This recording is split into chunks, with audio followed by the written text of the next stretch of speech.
Hey everyone, it's Dylan of Harmonic Design, this time with a video on how to do multi-threading in JavaScript. Well, kind of. We're going to be using a somewhat new feature in JavaScript called service workers. And what service workers do is they allow you to create a new thread that you can now offload computationally expensive calculations to. Service workers cannot interact with the DOM. So you cannot have event listeners in the service worker to detect when a button's clicked or anything like that. Instead, you should think of the service worker as a server, kind of like if you were to use JavaScript in PHP. You use Ajax to send a message to the server. The server then gets that message, does whatever calculations it needs to do, and returns an answer. That's the kind of what we're going to be doing with service workers. So with that, let's take a look at what we have going on, what solutions we have, and you can see just how powerful this is. So to start off, we're just going to have these three files here. We have an HTML, JavaScript, and a CSS file. Let's go take a look at how that looks. So here we go. This is the HTML file, and the only real thing of relevance here is everything that you see highlighted. We have everything wrapped inside of a main tag, and then we just have these two buttons, one called calculate, the other called BG. Calculate, when you click on it, will do that computationally expensive calculation, which should lock up the main thread. And then we'll have change background, or BG is what I named it, which will just toggle a class called active on main that will change the background color. So if I actually look at the style sheet, you can see this. So every time it toggles on and off, we're changing the font color to white, and we're changing the back color to dark cyan. For the script file, it's pretty simple. This is the script file. So I just put everything inside of an object. Just the way I like to write code. You don't need to do it this way. And in the init function, I'm just setting these listeners to the buttons to click. When you click the BG button, we're just toggling that class active. And when we're calculating, we're just summarizing, or we're summing the total of all of these numbers here. And then we're just console logging that out. Let's go take a look at how the actual page looks here. So so one thing to note is that because we're using a service worker, if I were to just load up index.html locally, it actually wouldn't work because it needs to run off of a server in order to use server workers. If you don't know what that means, it doesn't make sense. Don't worry. It's, if you were to upload this to an actual server, like if you have just the cPanel site or something like that, it'll just work out of the gate. But if you're running it locally on your computer, you'll need to run a little small server locally. I'm going to use something called Node HTTP server. And you run it just by doing that. That's it. And now I have a little local server running that I can use to load this up. I know there's tons of other ones. There's tons of other Node ones. There's Python ones. There's a lot of other cool stuff. If you don't have access to this, you can literally just upload these files to your website and just run it, live online. It'll still work. So I'm just going to open this up here now so we can take a look at how this looks. So let me change the camera, and here we go. So this is what the page looks like. So it's pretty simple. Let me open up the console here. Zoom in. There we go. Now it's nice and easy to see. So I'm just going to reload this here. So you can see, because I'm running this technically on a server, we're getting this error about not having a favicon. So sorry, you'll have to ignore that. So if I click on change background, you can see it just toggles that class, just changing the color, nice and simple. And if I click on calculate, we're now frozen. You can see my cursor is still that button. If I click on, I'm clicking change background, but nothing's happened. And that's because the site is busy doing that big calculation here. It's busy trying to figure out what all of this is. And once that's done, it's already just happened. Once it's done, it console logs out the total. And now that it's done, I can start changing the background again. So just to show you again, I'm going to click calculate. And now all of a sudden, nothing's working, and we just gotta wait for this to happen. We completely froze. We froze the entire main thread. We can't do anything. We can't interact with anything. And I'm just clicking change background. Nothing's happening. Hopefully there we go. And now that it's done the calculation, I can start changing the background again. So how do we fix this? Well, the answer is service workers. So let's work on implementing service workers now. So let's go back to our code here. So the first thing we're going to want to do is we're going to want to actually create a new file, and we'll just call it worker.js. And we're going to go back to our script file, and we're now going to import that worker. And this here is why we need to run this on our server. This wouldn't work if you were just running it normally local. So to import, I'm just going to say constant worker equals new worker with the capital letter. And then we're just going to say the file path. Why do I keep typing a D there? So there we go. We've now imported our worker. So now in our worker, we're going to want to offload this calculation. We don't want to calculate this on the main thread. We want to run this on the worker thread. So I'm just going to cut that out for now. And I'm going to go to our worker. And I'm just going to say function calculate. There we go. So now we're running it on the worker. So that's great, right? Except how do we actually call this function?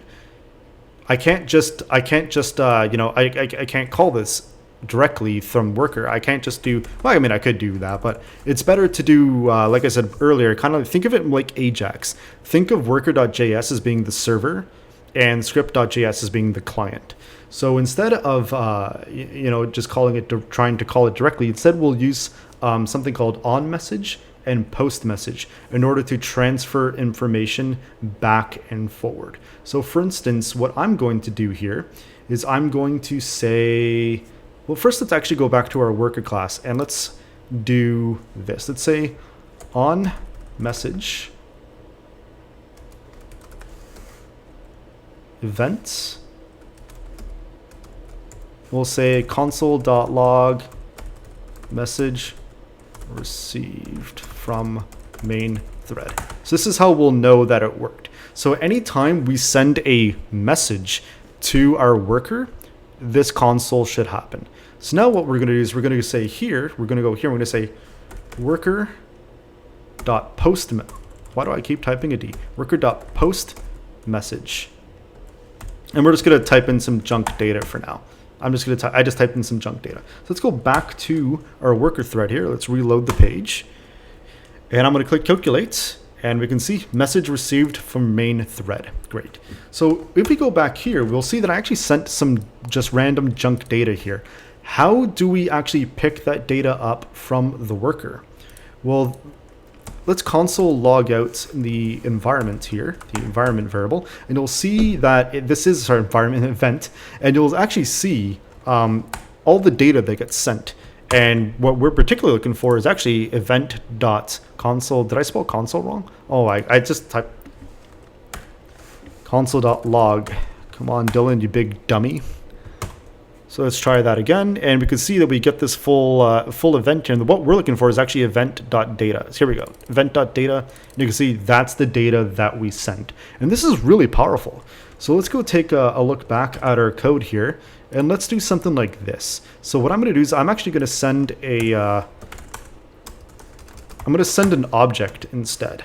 So let's instead of sending a string, let's send an object. And this object can be anything. I'm gonna call this action. I'm gonna say calculates. And I'm gonna say data, and this will just be a blank object. But you can put any information you want here. You can put any information you want here. What I'm using action for is because I want to be able to reuse this kind of function whenever I want. So in the worker, I want to have multiple functions, and we'll know which function to run based off of the action. So let's actually do a small change here, and I'm going to say constant $sign. We're going to turn this into an object. And you'll see why I'm changing this into an object very soon. There we go. So we now have an object called just $sign, just kind of like jQuery. And inside that object, we have a function called calculate. So the reason we're doing that is so that we can do this. We're going to say const data equals ev.data, so event.data, which in our case is going to be this. This is our data. We're going to say const action equals data.action. And now because we have an object, let's just say that this is called calculate. Data.action is called calculate. And I want to run a function called calculate. If I didn't hide this as an object, there's no way for me to just say, data.action and just run that as a function. That won't work because it's going to look for an object called data, and it's going to look for a function called action. Plus, we've already called it data here. It's not going to work. However, because I put this in an object, it allows us to do something pretty cool. So now I can say $sign, and I can say action, and I can run the function directly like that.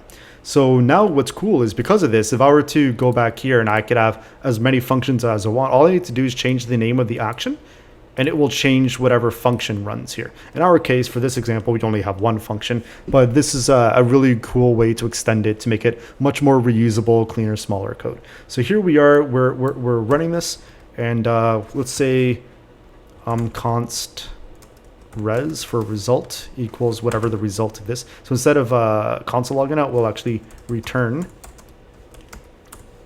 the sum. And then we'll say post message, we'll actually just return the result. So what we've done here is pretty cool. So we have on our script, we're saying, hey, when you click that calculate button, send this data to the worker. This here captures all send events. It's not just a specific send event. This captures all send events, which is why we're trying to figure out that action so that we know which function to run. If you only needed one function, you could actually skip that and just run the function directly as normal. But I wanted to show it this way just because it's more expandable.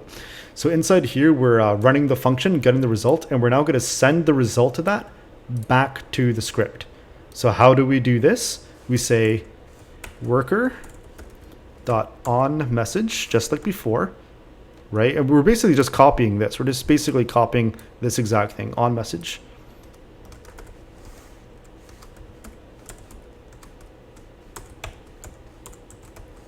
And we're just going to console.log ev.data.